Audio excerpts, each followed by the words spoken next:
The 11th of July 2024 will forever remain a historic day in Kenya. This comes after President William Ruto has announced today that he has fired all his entire cabinet after weeks of protests. Only the Deputy President Rigathi Gachagua and Prime Cabinet Secretary Musalia Mudavadi remain. Now, President Ruto said that the decision was taken after reflection, listening to Kenyans, and after historical appraisal of his cabinet. Recent events that necessitated the withdrawal of the finance bill, which will require a review and reorganization of our budget and fiscal management, have brought us to an inflection point. Upon reflection, listening keenly to what the people of Kenya have said, and after a holistic appraisal of the performance of my cabinet and its achievements and challenges, I have today, in line with the powers given to me by Article 1521 and 1525B of the Constitution and Sections 12 of the Office of the Attorney General's Act, decided to dismiss with immediate effect all the cabinet secretaries and Attorney General of the Republic of Kenya, of the Cabinet of Kenya, except the Prime Cabinet Secretary and Cabinet Secretary for Cabinet Secretary for Foreign Affairs and Diaspora Affairs. And of course, the Office of the Deputy President is not affected in any way. Accordingly, in keeping with the enhanced austerity measures we have committed to implement and align government expenditures within the budgetary implications of the withdrawal of the Finance Bill 2024, the following actions shall be taken with immediate effect towards the realization of the new budget.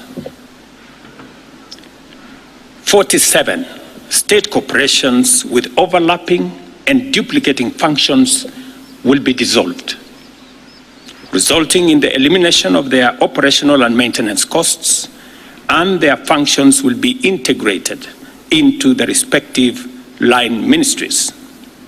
Staff currently employed by the affected corporations will be transferred to ministries and other state agencies within government. The decision to fill the position of Chief Administrative Secretaries is hereby suspended. The number of advisors in government shall be reduced by 50% within the public service with immediate effect. Budget lines providing for the operations of the Office of the First Lady, the spouse of the Deputy President, and the Prime Cabinet Secretary will be removed.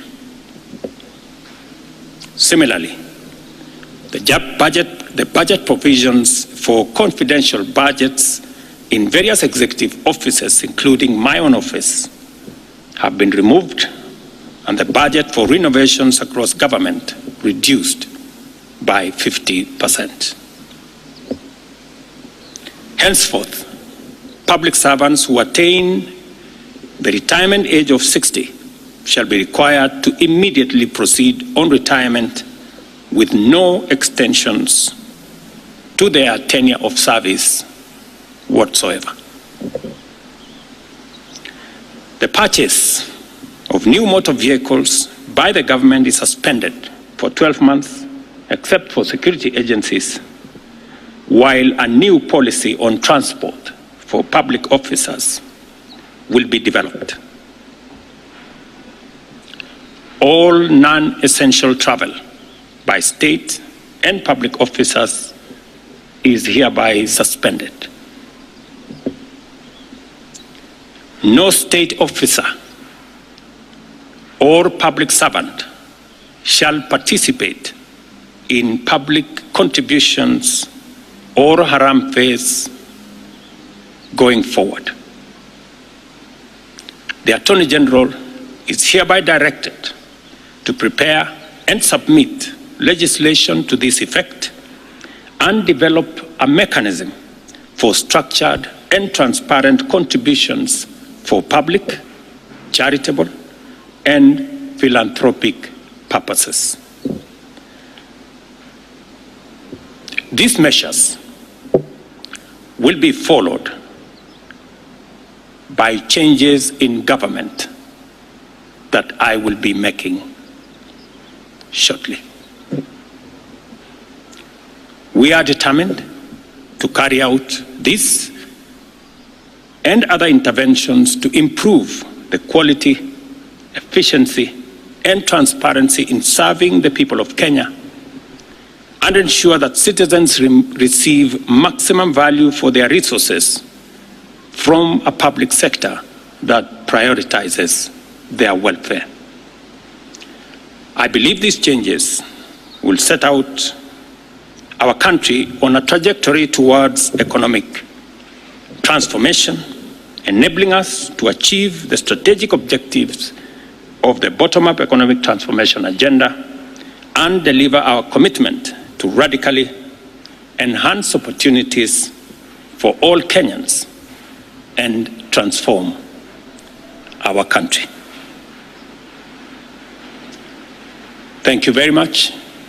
God bless you, and God bless our great country, Kenya.